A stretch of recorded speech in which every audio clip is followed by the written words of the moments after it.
بھائیو عربی زبان میں وطرن یا وقف کریں گے تو یہ لفظ بنے گا وطر. کہتے ہیں آڈ کو، جسے ہم اردو میں کہتے ہیں طاق.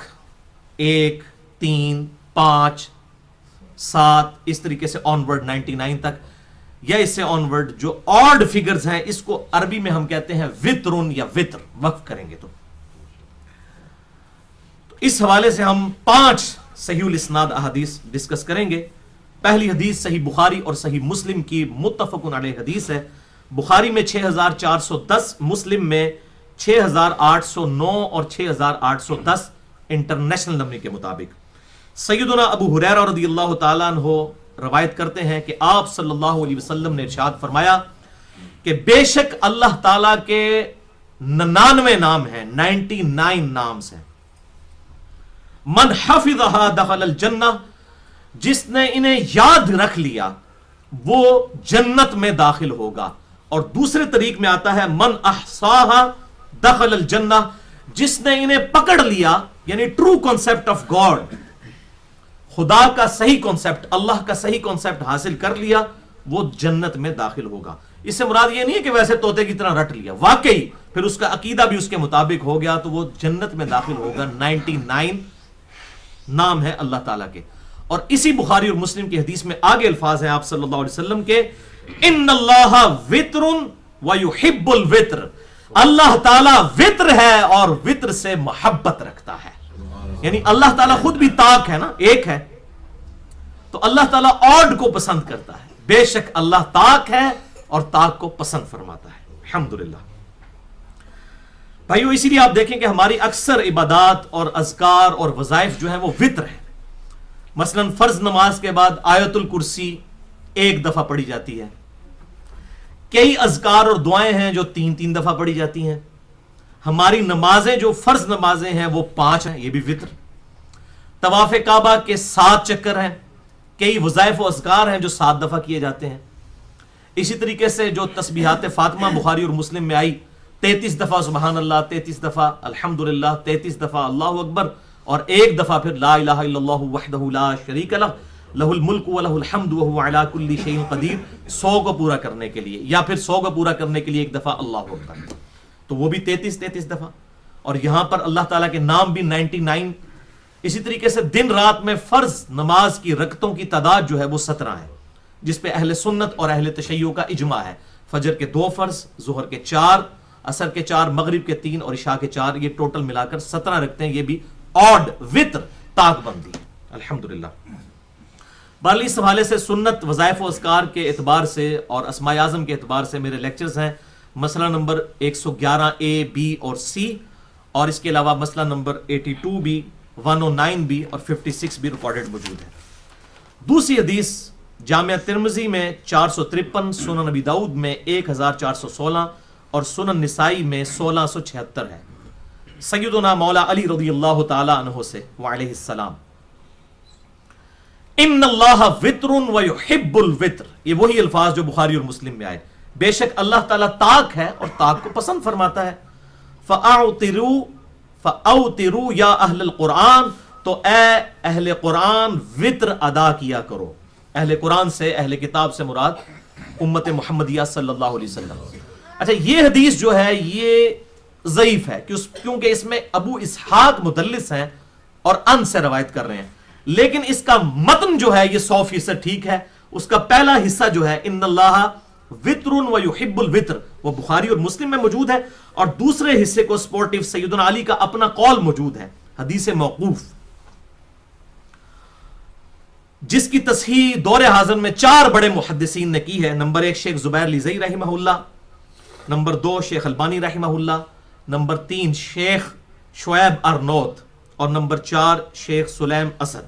ان 4 محدثین نے سیدنا علی کے اس قول کو صحیح سند کے ساتھ لکھا ہے، جو کہ مسند امام احمد میں جلد 1 صفحہ 100 پر انٹرنیشنل نمبر کے مطابق 781 نمبر ہے، اور سنن دارمی میں 1579 نمبر ہے مکتبۃ الشاملہ کے مطابق، کہ سیدنا علی رضی اللہ تعالیٰ عنہ فرماتے ہیں کہ وطر کی نماز فرض نماز کی طرح نہیں ہے بلکہ سنت ہے، لیکن تم اسے کبھی مت چھوڑنا. یعنی سنت ہے لیکن عام سنت نہیں ہے، یہ سنت تاکیدی ہے، قریب قریب واجب کے ہے، اسے کبھی مت چھوڑنا۔ بہرحال اس حدیث سے یہ بات پتہ چلی کہ نماز وتر نہ تو واجب ہے نہ فرض ہے، بلکہ یہ سنت مؤکدہ ہے۔ جیسا کہ 12 رکعت سنت مؤکدہ بخاری اور مسلم میں آئیں کہ آپ صلی اللہ علیہ وسلم کی عمومی سنت تھی، 2 فجر سے پہلے، 4 ظہر سے پہلے، 2 ظہر کے بعد، 2 مغرب کے بعد اور 2 عشاء کے بعد۔ اسی طریقے سے یہ وتر کی نماز بھی سنت مؤکدہ ہے، تاکید کی گئی سنت۔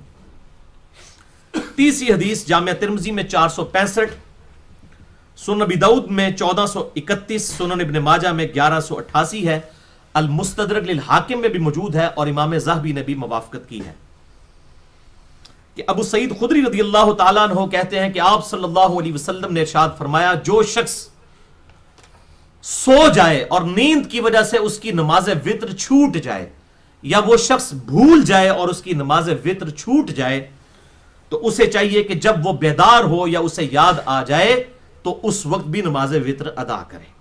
یعنی اس کی نماز کی قضا بھی ہے، یہ اتنی تاکیدی سنت ہے۔ اور ایسی تاکیدی سنت ہے کہ چوتھی حدیث جو بخاری اور مسلم کی متفق علیہ حدیث ہے، بخاری میں 1098 اور مسلم میں 1615، ابن عمر رضی اللہ تعالیٰ عنہما کہتے ہیں کہ آپ صلی اللہ علیہ وسلم سفر کے دوران اپنی سواری پر نفلی نماز ادا فرمایا کرتے تھے، اور اس میں قبلے کا اہتمام بھی نہیں کرتے تھے۔ استقبال قبلہ شرط نہیں ہے نفلی نمازوں کے لیے، جب سواری جہاں بھی مڑے تو نماز پڑھتے رہے۔ اور آپ صلی اللہ علیہ وسلم وتر بھی سواری پر ادا فرمایا کرتے تھے، یعنی سفر میں بھی وتر نہیں چھوڑتے تھے۔ اور آپ صلی اللہ علیہ وسلم فرض نماز سواری سے زمین پر اتر کر ادا فرمایا کرتے تھے۔ تو اس سے ہی بات پتہ چلی کہ سواری پہ فرض نماز نہیں ہوتی، الا یہ کہ کوئی کیٹاسٹروفک کنڈیشن ہو جائے کبھی کہ سواری رکتی نہ ہو یا آپ کے اختیار میں نہ ہو، وہ الگ بات ہے۔ پانچویں حدیث سنن ابی داؤد میں 1422، سنن نسائی میں 1711 سے لے کر 1714 تک، اور سنن ابن ماجہ میں 1190 ہے، المستدرک للحاکم میں بھی موجود ہے اور امام ذہبی نے بھی موافقت کی ہے۔ سیدنا ابو ایوب انصاری رضی اللہ تعالیٰ عنہ کا بیان ہے، اور یہ بڑی سخت حدیث ہے، اور اس کی وجہ سے امام ابو حنیفہ رحمہ اللہ المتوفہ 150 ہجری، جو ان کا موقف بن گیا اس حوالے سے کہ نماز وتر جو ہے یہ واجب ہے، تو وہ کوئی موقف پھینکنے کے قابل نہیں ہے، کیونکہ اس کی تاکید بہت زیادہ ہوئی ہے۔ تو ہم اسے واجب تو نہیں لیکن سنت مؤکدہ ضرور کہتے ہیں، تاکیدی سنت، اور وہ یہ حدیث ہے کہ آپ صلی اللہ علیہ وسلم نے فرمایا، الوتر حق علی کل مسلم، وتر اللہ تعالیٰ کا حق ہے ہر مسلمان کے اوپر۔ جس کی مرضی ہو 5 پڑھنے کی تو وہ 5 پڑھے، جس کی مرضی ہو 3 پڑھنے کی وہ 3 پڑھے، اور جس کی مرضی ہو 1 پڑھنے کی تو وہ 1 پڑھے۔ تو آپ صلی اللہ علیہ وسلم نے سارے آپشنز سامنے رکھ دیے۔ بہرحال بھائیو، وتر کے معاملے میں واجب اور سنت کی بحث میں پڑھنے کی بجائے ہمیں اتباع سنت کے اوپر ایمفسائز کرنا چاہیے، اور اس حوالے سے بڑی اہم ترین ایک حدیث ہے جو کئی ایک عقدے حل کرنے والی ہے، اور وہ حدیث ہے مسند امام احمد میں جلد 2 صفحہ نمبر 29 پر انٹرنیشنل نمبر کے مطابق 4834، الموطا امام مالک میں بھی موجود ہے، مشکات میں 1280 نمبر ہے، اور مصنف ابن ابی شیبہ میں بھی انٹرنیشنل نمبر کے مطابق صحیح سند کے ساتھ 6850 ہے، کہ ابن عمر رضی اللہ تعالیٰ عنہ سے پوچھا گیا کہ بتائیے آپ کی کیا رائے ہے، وتر کی نماز واجب ہے یا کہ سنت؟ تو ابن عمر رضی اللہ تعالیٰ عنہ نے بڑا خوبصورت جواب ارشاد فرمایا۔ انہوں نے فرمایا کہ آپ صلی اللہ علیہ وسلم وتر پڑھتے تھے، مسلمان بھی وتر پڑھتے آ رہے ہیں، لہذا تم وتر پڑھو۔ وہ دی پھر بھی تسلی نہیں ہوئی، وہ کہنا نہیں جناب منو دسو کہ واجب ہے کہ سنت؟ تو ابن عمر کو پھر غصہ آ گیا، انہوں نے فرمایا تیری عقل کام نہیں کرتی؟ جب میں یہ کہہ رہا ہوں کہ آپ صلی اللہ علیہ وسلم نماز وتر پڑھتے تھے اور مسلمان بھی نماز وتر پڑھتے ہیں، تم بھی نماز وتر پڑھو، اب اس میں اتنی باریکیاں نکالنا؟ تو اس کو سیدنا ابن عمر نے اس کو ڈانٹ دیا، جس میں پنجابی کہنا پھکی دی تھی، اینٹی وینم دے دیتا کہ تو ایک ایڈی بحث کرنا ہے سنت ہے یا واجب۔ اب اس میں پھکی ہے وہ آج کے جو حنفی مولوی اکثر ہر معاملے میں کوئی نہ کوئی بیچ میں سے پخ نکالتے ہیں، جی دسو جی رفع الیدین اگر نہ کریے تو کیا ہے؟ تو میں پھر ابن عمر علی پھکی انہوں نے دینا وا کہ بھائی نبی صلی اللہ علیہ وسلم کرتے تھے، صحابہ اکرام کرتے تھے، اہل بیت عظام کرتے تھے، ہم کرتے ہیں. اس طرح کی بحثوں کو، اس قسم کی چیزوں کو اٹھانا اور دین کے اندر بگاڑ پیدا کرنا، یہ اس زمانے میں بھی لوگ موجود تھے. ہر زمانے میں گمراہ لوگ موجود رہے، اور ان کے ساتھ ابن عمر کا ایٹیچیوڈ دیکھیں. اور رفع الیدین کے معاملے میں تو بڑا سخت ایٹیچیوڈ تھا. جز رفع الیدین امام بخاری کی جو کتاب ہے اس میں صحیح سند کے ساتھ انٹرنیشنل نمبر کے مطابق 15 نمبر سیدنا ابن عمر رضی اللہ تعالیٰ عنہ کا ایک اثر موجود ہے کہ آپ رضی اللہ تعالیٰ عنہ اس شخص کو کنکریاں مارا کرتے تھے جو نماز میں سستی کی وجہ سے رفع الیدین چھوڑ دیتا تھا، یعنی اس کو ہلکا سمجھ کے جو خیر ہے کر لیا ٹھیک. تو ابن عمر سے کنکریاں، جس طرح آج کل سعودی عرب کے مولویوں نے جلسہ استراحت چھوڑ دیا ہوا ہے، وہ ڈائریکٹ نماز میں کھڑے ہوتے ہیں. حالانکہ صحیح بخاری میں حکم ہے، جلسہ استراحت کا صحیح بخاری میں حکم موجود ہے. اور میں نے پورے رفع الیدین والے لیکچر میں علماء عرب کی نماز کی خرابیاں بھی بتائی تھی. یہ اس لیے میں بتاتا ہوں کہ بعض لوگ کہیں اٹیچ ہوتے ہیں تو اندھے مقلد بن جاتے ہیں. تو علم کا میدان ہے، اس میں جذبات کی کوئی اہمیت نہیں ہے. جذبات کو آپ گھر کے دروازے سے باہر رکھ کے آئیں گے. علم کی نشتر جب ہاتھ میں ہوگی پھر نہ علماء عرب بچیں گے، نہ علماء عجم بچیں گے، نہ پرانے بزرگ بچیں گے، نہ نئے بزرگ بچیں گے. یہ علم کا میدان ہے. وَلَا تَقْفُ مَا لَيْسَ لَكَ بِهِ عِلْمٌ إِنَّ السَّمْعَ وَالْبَصَرَ وَالْفُؤَادَ كُلُّ أُولَٰئِكَ كَانَ عَنْهُ مسؤولا.